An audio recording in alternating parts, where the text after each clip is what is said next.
Mengalah khawatir. Kalau dalil dibalas dalil, hujah dibalas hujah, kalam dibalas kalam. Kalau tinjunya dibalas tinju. Jangan coba-coba sakiti ulama Ahlus Sunnah. Satu gores nyakitin ulama, kami turun semuanya.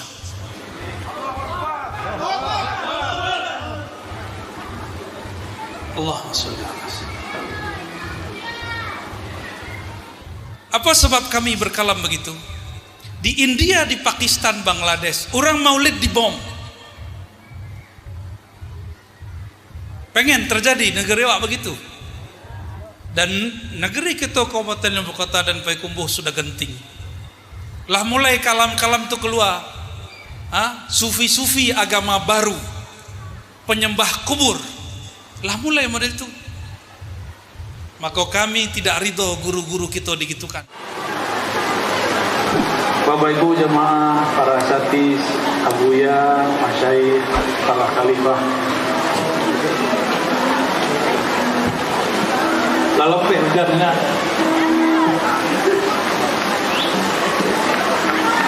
kami diminta tambuh, padahal Bapak Ibu kalah penyang. Ya.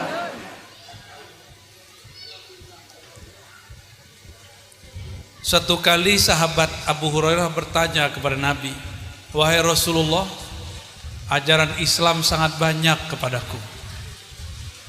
Berikanlah kepadaku ajaran yang simpel, yang sederhana. Apa kata Nabi Muhammad SAW? Qul amantu billah tsumma istaqim. Katakanlah aku iman kepada Allah, lalu istiqomahlah. Jadi itu penutup kaji kita. Tarekat banyak, mazhab banyak, manhaj pun berbagai macam. Di zaman itu Nabi tidak mengatakan jadilah kamu sufi, tidak. Jadilah kamu salafi, tidak. Jadilah kamu jamaah tabligh, tidak. Tapi Nabi mengatakan, katakanlah aku beriman kepada Allah, lalu istiqomah. Iman itu di mana letaknya? Al-iman fil qulub. Iman itu dia di hati. Iman itu di dalam kolbu. Maka pertanyaan sahabat itu dijawab oleh Nabi dengan amal hati. Beliau mengatakan, Qul amantu billah. Katakanlah hatiku percaya kepada Allah. Jadi sebenarnya itu kesimpulan dari kajian-kajian yang diberikan Nabi kepada sahabat, bahwa pabih kaji, kalau istilah pabih kaji itu adalah amal di dalam kolbu, yaitu percaya. Maka disebut amantu billah. Coba kini itu kita sering tergiring oleh emosi, tergiring oleh perbedaan-perbedaan. Lah karena barokah. Itu berkah tuh. Itu saksi tuh bisa madam api neraka tuh. Lah tuh, duduk aja lah situ. Bilo lo lah mengaji bahasa-bahasa. Ya. Sebenarnya buya-buya kok lah menahan. Tapi ketika makan lopeh doa aja. Ya. Serius, buya-buya itu lah menahan. Menahan je doa. Tapi takdir katurun tidak bisa dilepeh. Jadi tidak usah suuzon kepada buya, tidak usah suuzon kepada pawang. Gagahlah payang mursyid daripada pawang dukun lah. Ya, kalau mursyid pawangnya langsung kepada menurunkan hujan. Awaklah meminta, ya Allah, tahanlah hujan, turun je hujan, lai ridho dak? Atau berhenti bertuhan? Berhenti wak bertuhan? Awak meminta, ya Allah, khusyuk akan sembahyang aku. Tidak khusyuk sembahyang, tetap tidak menyembah Allah. Harus tetap. Awak berubah, ilia mudik ke dokter, ke buya, minta doa, tidak aja sembuh-sembuh. Indah diagihnya kesembuhan dari Allah, lahi terima. Hidup payah, kita kemudian bakrojo, berangkat pagi pulang sore, kiranya nasib bitu-bitu jo, lahi terima. Kalau terima lah dapat kaji waridho kamat lubi. Itulah inti daripada raditu billahi robba. Orang kalau sudah ridho, kalaulah ridho itu puncak dari cinta. Orang kalau sudah cinta, apapun yang terjadinya terima. Bahkan kalau ndak ada kejadian malah herannya. Ibarat dua orang pasangan, cek lakinya pendiam, bininya berisik, bininya pengecek. Tapi bininya kalau ada masalah diam. Taulah si lakinya kok orang rumah dan kalau lele warasnya mengecek, berisiknya, banyak keceknya. Tapi kalau lah ontok aja nyo, lihat ontok aja. Kalau orang buki kan anok-anok. Kalau nyo diam-diam saja dicurigai berarti ada masalah. Jadi kalau ndak ada orang namang rojonnya di rumah, ndak ada orang ngato-ngatoinya di rumah, malah nyo mencari dikato-katoi. Mau itulah para sahabat kepada Nabi ketika Allah mengatakan, apakah mereka dibiarkan ayyakulu, mereka mengatakan kami amanna beriman, tapi mereka belum diuji, yuftanun, belum diuji. Maka cinta itu ya diuji. Cinta kepada Allah bersyarat tambah piti tambah cinta, tambah sehat tambah cinta, berarti cintanya bersyarat. Sama orang berguru berbursid kadang pun begitu. Kok taraso dan nyolomak kaji gurunya tetap berguru. Kok indahnya tinggalan gurunya. Nyo anggap oh itu mantan guruku. Ada lo istilah mantan guru. Bala kurang aja orang tuh. Ya. Bagi Sayyidina Ali satu huruf pun diajarkan seorang yang hidup itu guruku dan tidak ada pernah mantan guruku. Maka kami awal-awal dulu pulang dari Seborang, ketemu guru cium tangan, kecek kawan, buya, syirik tuh. Tuh mau tanya, angku kan ahli dalil, dalilnya cium tangan tuh syirik. Bahkan ada yang lebih daripada itu. Para malaikat diperintahkan Allah sujud ke Nabi Adam, syirik enggak? Kira-kira malaikat diperintahkan sujud kepada Adam, jika itu Allah lah yang pertama menyuruh syirik. Meritu kajewa. Berarti tidak semua sujud itu syirik, sebagaimana tidak semua cium tangan itu syirik. Ya. Ambo dia minta konfirmasi dek kawan, tapi kawan dia minta konfirmasi itu nak tiba. Mengenai Syekh Saleh Fauzan, orang Saudi masih hidup kini. Syekh Saleh Fauzan ku punya kitab namanya kitab tauhid. Jadi mau sampai ke salah kini. Ya, supaya tidak bergurih-gurih hati. Syekh Saleh Fauzan itu membahas kitab tauhid lalu menjelaskan bab namanya bab syirik. Inyo bagilah syirik jadi dua lah bagus. Syirik yang membuat orang fasik dengan syirik yang membuat orang murtad lah dibaginya dua. Udah bagus.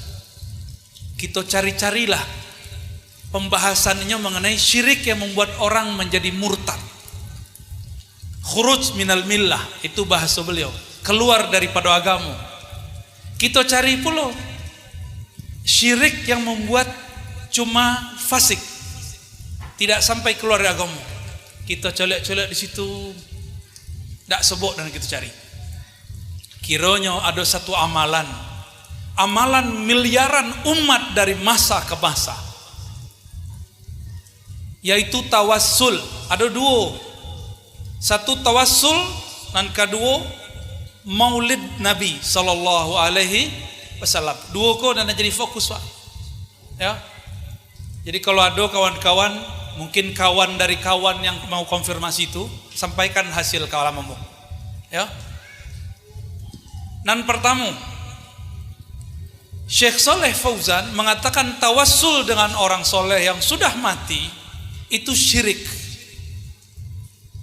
Bahkan beliau dan teman-teman yang lain mengatakan tawassul itu asyirkul akbar, syirik yang besar di kitab-kitab yang lain.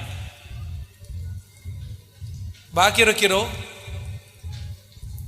Tawassul, apa tawassul? Ya Allah, bijahid Nabi, dengan tuah Nabi, dengan tuah wali, maka kabulkan doa kami. Coba lihat kalimatnya, ada enggak di situ meminta kepada Nabi? Ya Allah, bijahid Nabi, dengan kehormatan Nabi, kabulkan doa kami. Ada enggak minta kepada selain Allah? Ada enggak? Lalu di mana syiriknya tawassul? Berarti tawassul yang dibayangkan Soleh Fauzan itu bukanlah tawassul yang diamalkan ulama ahlu sunnah, apalagi ulama-ulama tasawuf yang berahlu sunnah dalam akidahnya. Coba tanya mursyid-mursyid kita banyak gini, alhamdulillah ya. Ambo bersebut mursyid-mursyid dan ambo merasa suul adab duduk agak tinggi dari beliau-beliau. Mohon maaf para buya, para masyaikh, para khalifah. Tapi kami kebetulan ditinggiin hari kini sebentar.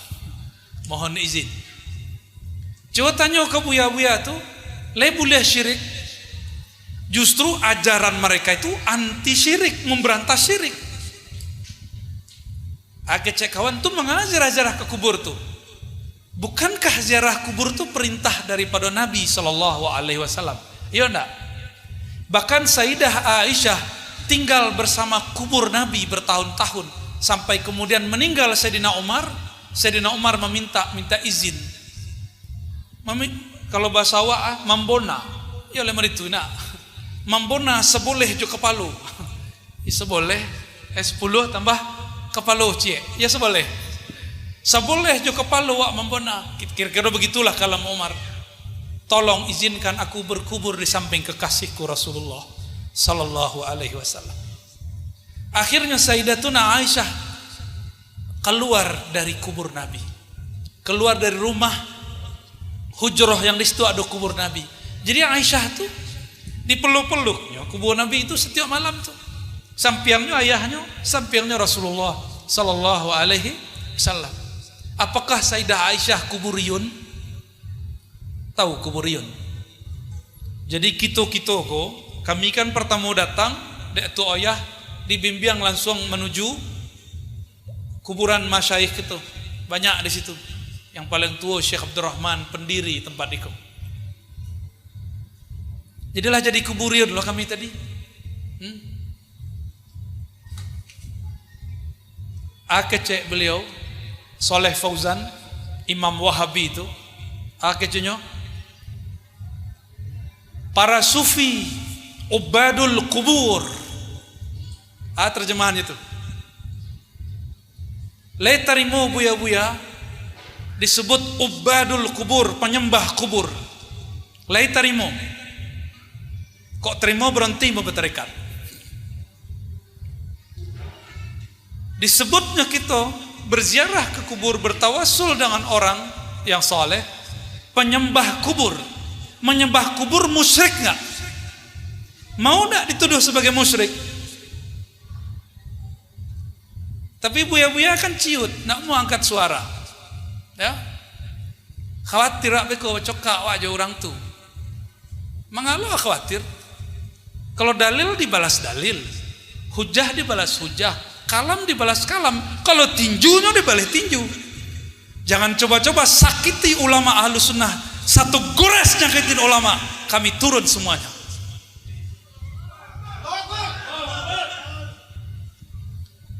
Allahumma sholli ala. Apa sebab kami berkalam begitu? Di India, di Pakistan, Bangladesh, orang maulid dibom. Pengen terjadi negeri awak begitu. Dan negeri kita Kabupaten Ibu Kota dan Payakumbuh sudah genting. Lah mulai kalam-kalam itu keluar. Sufi-sufi agama baru, penyembah kubur. Lah mulai model itu. Maka kami tidak ridho guru-guru kita digitukan. Itu pertama. Nah kedua tentang maulid. Sebelum sampai ke maulid, orang tuh pengen konfirmasi pula tentang Zakir Naik. Tahu Zakir Naik? Ambo penikmat Zakir Naik dulu di Ketumudo. Tapi kemudian ada keganjilan dari Zakir Naik yang sangat hebat itu kata orang. Ini mengislamkan ribuan orang. Oke. Tapi Zakir Naik berkalam. orang bertawasul itu syirik. Kalau sama lo Syekh Saleh Fauzan, oke lah hanya mengislamkan ribuan orang, tapi berapa miliar umat dari masa ke masa mereka bertawasul. Untuk apa hanya mengislamkan ribuan orang tapi mensyirikkan miliaran umat dari generasi ke generasi? Maka kita kritisi, dan itu boleh-boleh saja. Masa kita kemudian harus menjaga hati terhadap minoritas tapi mayoritas kita lindas? Kita hargai, silakan antum buat kajian, tapi jangan syirik-syirikkan ajaran kami. Ya. Silakan antum berkomunitas. Silakan katakan kami ahli bid'ah, tapi jangan cubu-cubu di muka kami. Apalah kata Syekh Saleh Fauzan, ini paling berbahaya. Maulid Nabi adalah menyerupai Nasrani. Dalam kitab tauhidnya menulis bab al-bid'ah. Di antara bid'ah al-ihtifal bi maulidir Rasul sallallahu alaihi wasallam. Ihtifal seperti ihtifal, merayakan Maulid Nabi. Itu ya, di siko ada Maulid boya. Berarti itu ya samolo jo rabi-rabi, jo pendeta, pastor, le namuh to ya. Kan namuh. Tapi bila ndak pemberang dari dulu. Dari dulu senyum saya kurang. Ambo senang berang-berang ke orang. Bapak Ibu yang makan Allah, kalau kitab beliau itu diajarkan kini kepada umat, orang baik maulid di satu masjid, kitab itu diajarkan di masjid lain, tidak masalah. Tapi apa akibatnya nanti? Jamaahnya nanti akan parah. Itu terjadi seperti di India, Pakistan, Bangladesh. Orang maulid dibomnya, apa katanya? Mereka yang maulid Nabi ini telah melakukan bid'ah. Bahkan bid'ah itu bagi mereka yang ngebom. Kamu nak tahu versi Saleh Fauzan, itu sudah sampai level syirik, dan syiriknya sudah sampai kepada kufur. Jadi jangan heran imam masjid Makkah yang kita puji-puji selamoko itu bermasalah itu. Syekh Sudais, imam Ahlus Sunnah di Makkah namanya Said Muhammad Alawi Al-Maliki. Beliau bertawasul. Meninggal beliau, Sudais tidak mau menyolatkan. Sampai model itu kebencian mereka. Cuma kan kita masih memperdengarkan, aneh. Madrasah Ma'had Ahlus Sunnah, tapi style tartilnya Sudais. Ya kan? Kita tidak pernah benci dengan Sudais, tapi Sudais pernah menyakiti umat, menyakiti ulama. Ini anggap Syekh Sayyid Muhammad Alawi Al-Maliki mursyid tarikat Idrisiyah, mursyid tarekat Ba'lawiyah, mursyid tarekat Naqsyabandiyah dan Qadiriyah, dianggap sebagai musyrik oleh Sudais, makanya tidak mau menyolatkan. Sudah separah itu, mau diimpor ajaran begitu ke negeri kita? Kan enggak. Maka kami mengajak Bapak Ibu, kalau biasa ngaji jambo adem-adem, nah kini mau agak ajak seketek, dihidupkan seketek. Ya, keberanian tuh munculkan. Ya, mereka itu dari dulu kawan nambo menegur bahwa keceknya Allah tuh orang tuh ndak usah dihargai, ndak usah ditanggapi. Kalau model itu orang sadonyo masjid beko hilang. Paham, masjid hilang, pesantren batu ke akidahnya. Kalau model kurang sadonyo, nanti yang terjadi apa? Orang awam kemudian berguru kepada mereka, dan terjadilah seperti yang kita lihat kini. Buya-buya mulai dianggap musyrik, mulai dianggap zindik, semua orang-orang yang baru beraja Islam. Nah, kinilah zamannya. Maka Bapak Ibu yang melakukan Allah, dari hati paling dalam, dari pikiran yang paling jernih ambo maja, mulailah bangkit, mulailah sadar balik, ya. Mulai hidupkan majelis-majelis kitab Ahlus Sunnah wal Jamaah. Tidak usah malu, tidak usah minder. Innallaha ma'ana. Allah akan membersamai orang yang menyebut-nyebut namanya dengan cara yang layak. Semoga majelis kita diberkahi Allah. Semoga hujan ini tanda rahmat turun kepada kita. Mohon maaf dari kami. Itulah kira-kira tambuh, 2 kali tambuh hari ini. Mohon maaf kalau ada salah dan kurang. Kesempurnaan milik Allah, kekurangan kesalahan dari kami. Wassallallahu ala sayyidina Muhammad wa ala alihi wa ashabihi wa li baitihi wa dzurriyyatihi ajma'in. Assalamualaikum warahmatullahi wabarakatuh.